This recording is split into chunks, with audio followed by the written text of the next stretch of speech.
नमस्कार मित्रों, अमारी चेनल में तमारुं स्वागत है।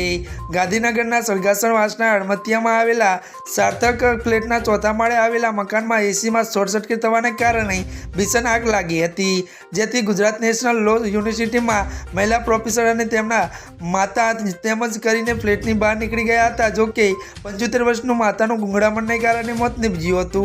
આ બનાવને પગલે ગાંધીનગરના ફાયર બ્રિગેડની ટીમ તાત્કાલિક સ્થળે પહોંચી ફ્લેટમાં રહેતા વસાહતીઓને સલામત સ્થળે ખેંચી અને ભારે જહેમત પછી ફ્લેટમાં આગ લાગી આગ પર કાબુ મેળવ્યો હતો।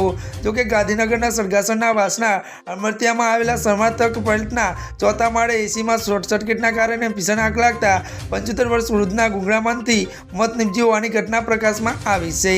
આશરે 2:30 વાગ્યાના આસપાસ ત્યારે એસીમાં અચાનક બ્લાસ્ટ થવાની સાથે આગ ભભૂકી ઉઠી હતી। જોતજોતામાં આગે વિકરાળ સ્વરૂપ ધારણ કર્યું હતું, જેના કારણે મા દીકરી ગાઢ નિંદ્રામાં સફળાક જાગી હતા અને ધીમે ધીમે આ ઘરના ફર્નિચર સહિતના સામાન ઝડપેટને લેવી દીધા હતા।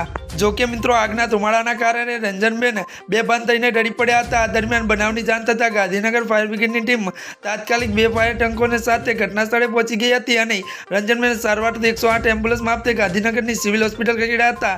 જો કે પરત પરના તબીબોએ તેમને મૃત જાહેર કર્યા હતા। ત્યારે મિત્રો આજના માટે આટલું જ। અમારી ચેનલમાં જો તમે નવા હોય તો અમારી ચેનલને મિત્રો તમે લાઇક, શેર અને સબસ્ક્રાઇબ કરી દેજો। ધન્યવાદ।